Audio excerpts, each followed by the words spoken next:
Hi, everybody. I'm Chip White, host of the podcast Relatively Famous, the podcast where all of our guests are relatives of famous people.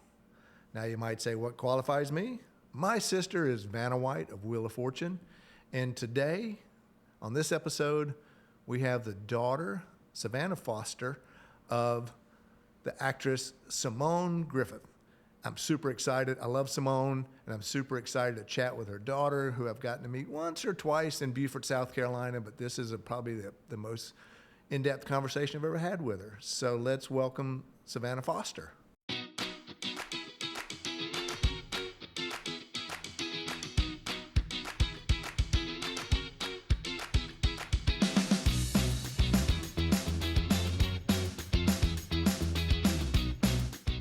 Relatively Famous Podcast with Chip White.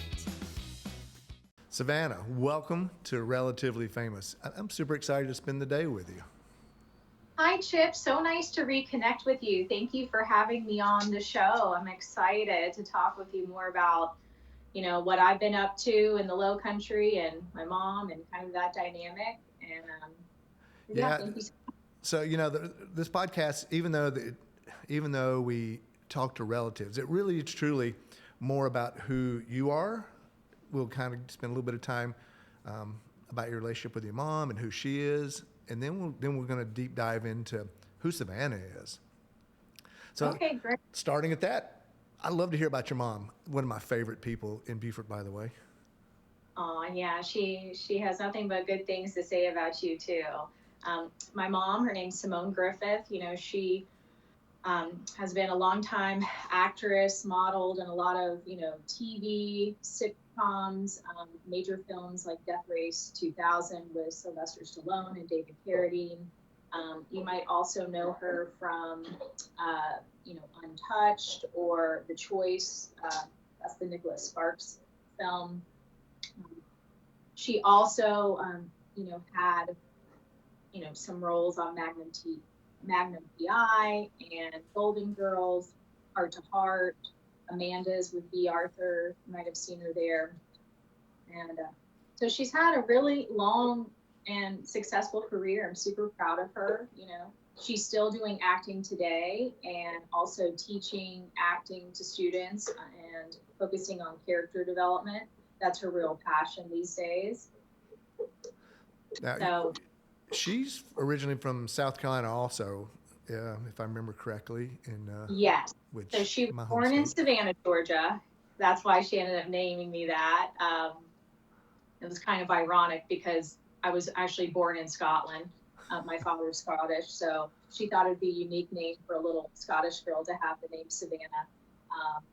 And early on in my life, we actually lived overseas. My mom did a little bit of a detour from acting into the expat life, and so we lived in the UK and then also in Southeast Asia, in Indonesia, where she was heavily involved in the playhouse there. But she kind of took some time off to raise me. I'm her only daughter, so I got lots of attention and still do. So, and then after really the first 5 years of my life, we lived overseas. We moved back to the States and eventually moved back down south, where her roots are. And I call Bluffton, South Carolina, Head, where I went to school, home. And it was a wonderful childhood, but I don't think that in my early years, I really understood that my mom was famous. I think it wasn't until we went to the Blockbuster, movie store. That's when we still rented videos.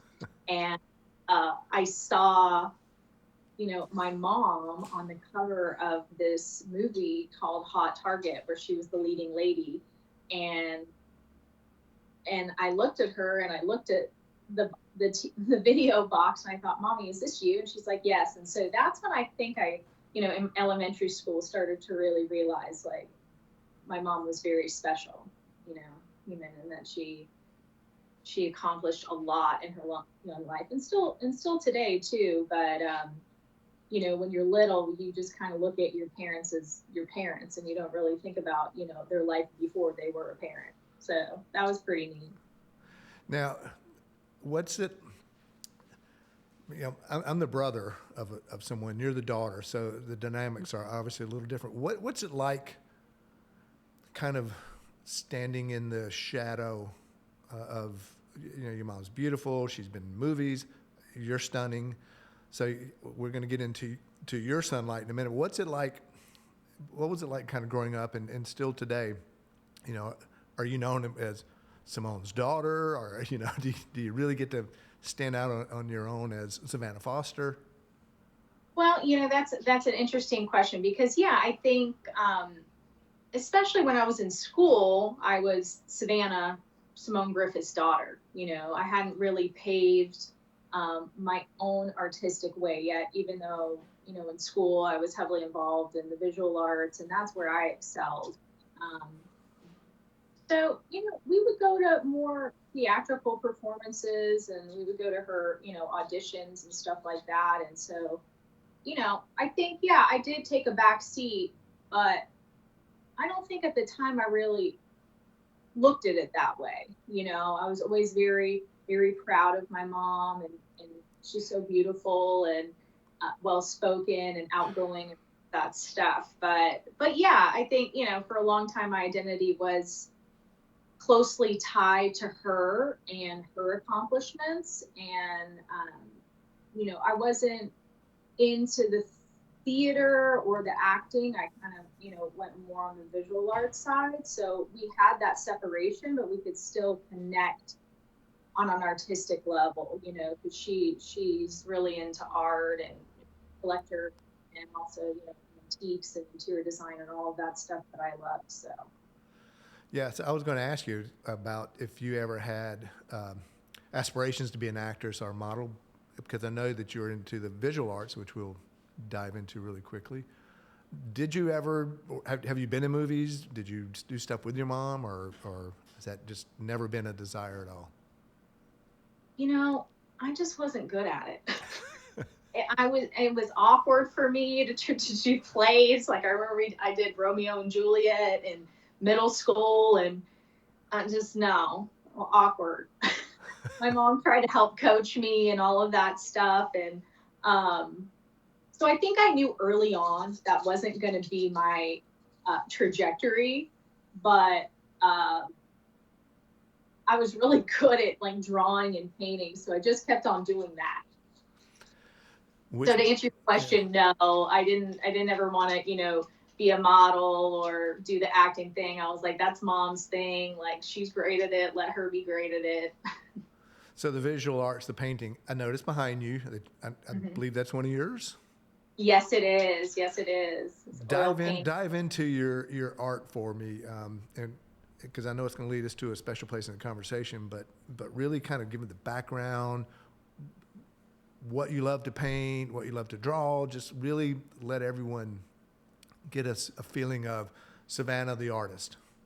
Okay, wonderful. Well, thank you. My background is I went to school for interior design at Parsons New School for Design in New York City, and I got a very well-rounded education when it came to the visual arts and everything from architecture to design to painting to drawing. You have to do whole foundation studies where you really have to hone into all of these different crafts. But the painting that you see behind me is a marshscape of the low country of South Carolina. That's really what I've enjoyed doing lately. I live in the low country. For those who don't know where this area is, it's near Savannah, Georgia, Bluffton, South Carolina, near Hilton Head Island.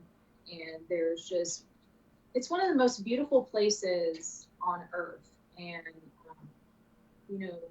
the marshes and the rivers and the intercoastal waterways and all of that has always just given me a real sense of serenity and peace. And I really wanted to capture that in my art. And so I've been focusing on oil painting and in conjunction, my day-to-day job, I'm an interior designer, and this just kind of evolved, and my clients love my art, and a lot of times they want art to be, showcased in their home too. That kind of goes along with, their interior finishes and furnishings and upholstery and all that kind of stuff. But right now I'm really focusing on oil painting. I think that's where I'm thriving at the moment. So if someone wanted to buy a Savannah Foster original, is that possible? Do you sell them online? Do they contact you? Yeah, they would contact me directly. So I do commissions too. And this one was actually a commission. That's my artist name, Savannah Dawn. And so that's what I go by. And yeah, if anybody wants to chat about, having a custom piece of art, I would love to chat with you. It doesn't always have to be a landscape. I'm not just solely doing landscapes, but that's kind of what I like to do personally for my own home. Cool. When you started doing art, and you talked a little bit about it in your bio that you sent me, it became very personal at one point for you because you started working with a gentleman with prosthetic eyes and really detailed irises, our retinas. Yeah. Am I correct? Kind of fill us in on that whole story because I find it fascinating. Okay, wonderful. Well, yeah, it's so just to give you a little bit of background, when I was a baby, we were living overseas at the time. My mom noticed there was something a little off with my right eye. She thought it was a lazy eye, but it actually ended up being a rare cancer that affects children called retinoblastoma, which is a cancer of the retina. So, early on, they didn't want to do radiation, so I ended up getting my eye removed, and I've been wearing a prosthetic eye ever since I was a baby. So I've only ever known really what it was like to see out of one eye. So after, I graduated from Parsons School for Design and Interior Design, I moved out to Los Angeles, and I had the opportunity to work with my eye, it's called an ocularist, which are prosthetic eye makers. So his name is John Stolpe with Advanced Artificial Eyes. He's third generation. So when I was a baby, I went to his grandfather, and then I worked with his mother, and now he's taken the business. And I noticed that, in the lab, they were doing irises, which is the colored part of your eye. You have the white part, which is called the sclera, and then you have the iris, which is the colored part, and the black part's the pupil. So, they would hand paint the eyes, and it first evolved process in Germany when they would do glass eyes, and then that wasn't very sustainable, and they were pretty fragile. So now they're actually made out of something called polymethyl methacrylate, which is like a plastic. Okay. And it's a lot easier,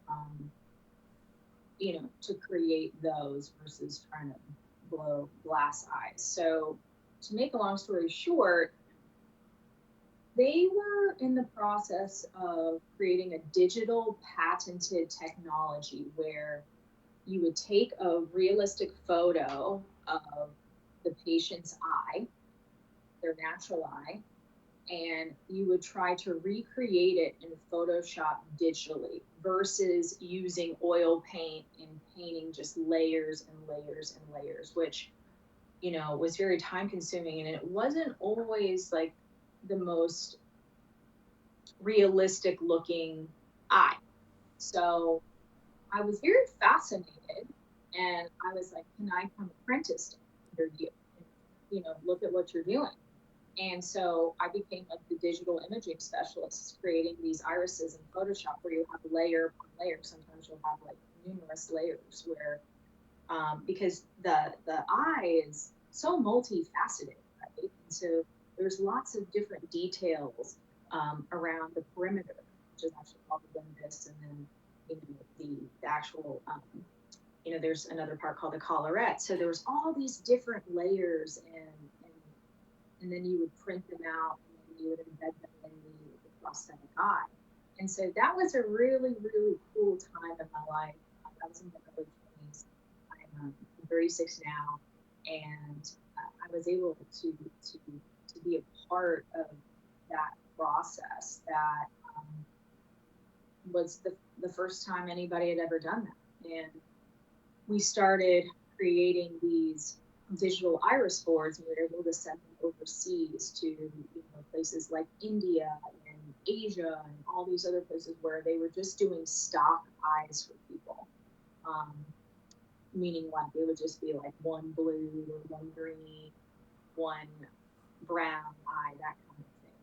So, and it's a really, really cool part of my story. And it was really, I think, comforting for the patients too, who would come in for me to be working there and who had a prosthetic eye and who gone through that process, to be able to kind of relate to them and create a sense of, I don't know, I guess more of a personal connection, right? Because we would have people coming in, everything from babies who had cancer like me to folks who were older and maybe, had sort of accident and had to, then go on to get surgery to have their eye removed. And then we had people who were coming in for all sorts of things like noses and ears and breasts, that kind of stuff. So, but I was the one who was focusing on the eyes. That's pretty amazing. Has the fact that, well, I guess because you grew up with it, does having visual in just one eye give you a different perspective on your art, of how you paint or see things, you think?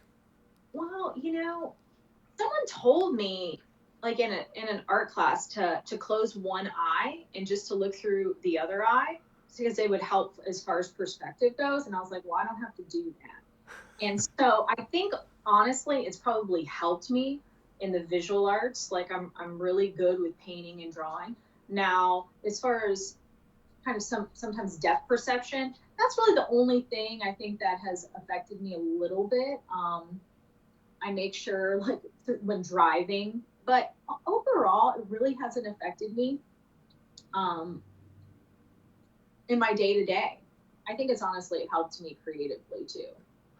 Speaking of day to day, you are now an interior designer, full time, correct? Yes, I am. Tell me how that came about and what you're doing now, some of the amazing projects you do. I know you sent me a photo of you guys just won a best of 2023. Oh, yes. So, I currently work for a company called Minto Communities, and I've been there for 6 years. And you might know them by their Latitude Margaritaville communities. It's fit for 55 and better, and it's all,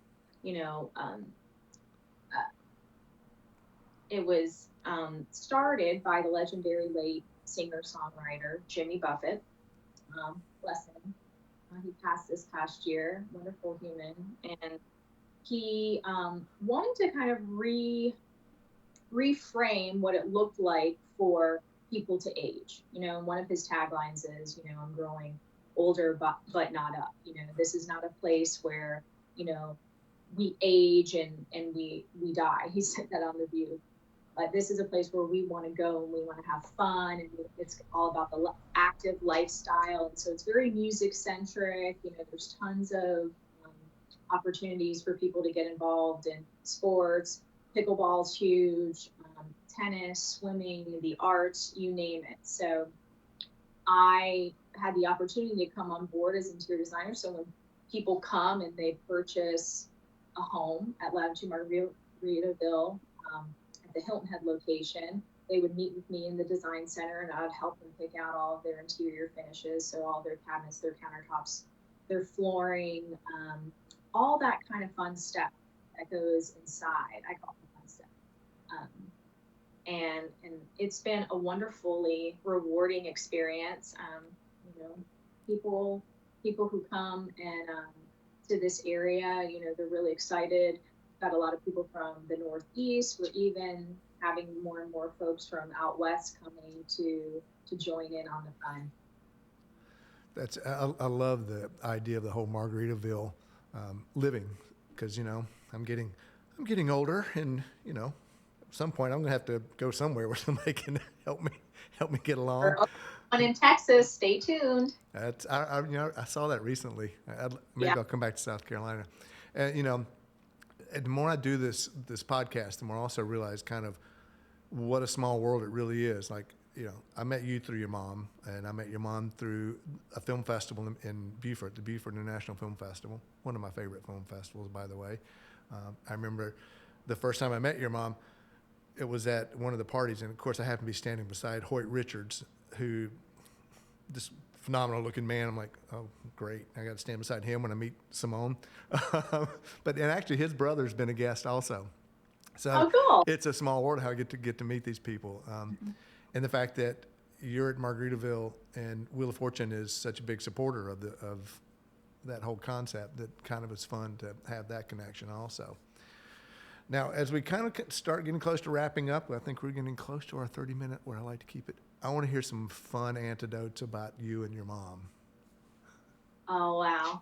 Well, yeah, the first one about the Blockbuster studio, that was really funny. But my mom, growing up with her, I was the only child, so I was always surrounded by, very creative people, other artists, other musicians, different, actresses.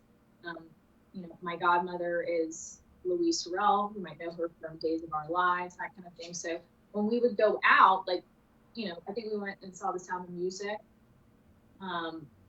People started staring at her and my godmother, and I didn't really know what they were staring at first. And I was young at that time, and that's when I started to realize, okay, these are really special people. And then I realized, well, that they were on daytime TV, and so people were kind of gawking. So that was kind of funny. And gosh, there's so many different scenarios. I remember my mom taking me to auditions into the studios and meeting the cast and thinking, why do all these people have all of this makeup on? It was kind of scary at the time, like caked on makeup. But she told me, she's like, Savannah, this is just stage makeup. And I was like, okay. I was like, but he's a man, and stuff like that, So there's just so many like little kind of funny things being a kid, and then. Yeah. And you mentioned the Beaufort International Film Festival. When I met you, and I think your sister Vanna was there. She had the Spirit of South Carolina award. I remember standing next to you guys and being like, "Oh my God, that's Vanna White!" And she was telling me about you and all the things that you've accomplished, and so it is a very small world. There's lots of little interconnected webs and very small world. So I'm really happy that you asked me to be on the show today, and I'm really glad that we got to reconnect. I am too. You go back to the Low Country, and if you're interested, Margaritaville. Yeah, I'll be back. My son actually lives down in Charleston, so we'll hopefully get to come visit. Okay. Now, there's always one question I like to ask. When it's always the same question when I end every podcast or interview. What did I not ask, or what do you really want the audience to know? What question did I not ask, or what do you really want to share that we didn't talk about? Is there something?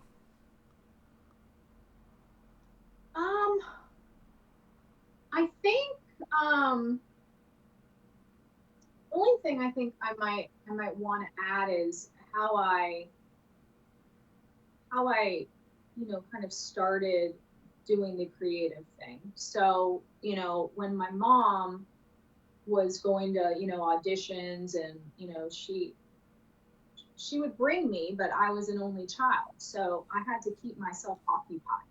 So she would just give me crayons, and I would sit in the corner, and I would just kind of develop my own kind of little imaginative life, and I was surrounded by lots of adults at the time, and not many kids. And so I think I want people to know that, my mom really helped cultivate my love for the arts, and she always encouraged that, whether that be through painting or drawing or, creating book reports to candle making to anything like that. I think it's really important, especially for kids at a young age, just, get into it, have some fun. Like, you might not know what you want to be like when you're young, but just try a bunch of different things. And that's what I did. I had my hand in, painting, design. I worked, in an architecture firm where I was, I drafted, blueprints. I had, jobs that were, in real estate and in hospitality too. And so I think that for me, and my advice would just be try everything, because that's how you're going to find out what your passion really is. And I have done so thus far. So. Savannah, thank you so much for being here today. I hope everybody enjoyed hearing your story as much as I did. I want to thank our partner, Nelco Media. I want to thank South Carolina for all the beauty it's given us.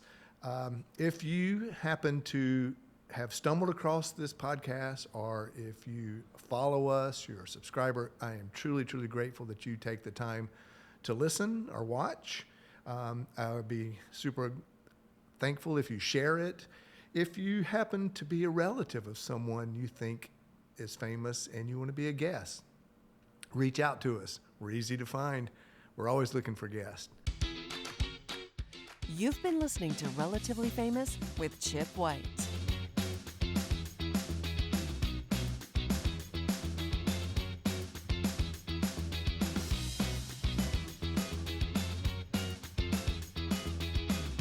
Please like and subscribe to Relatively Famous with Chip White.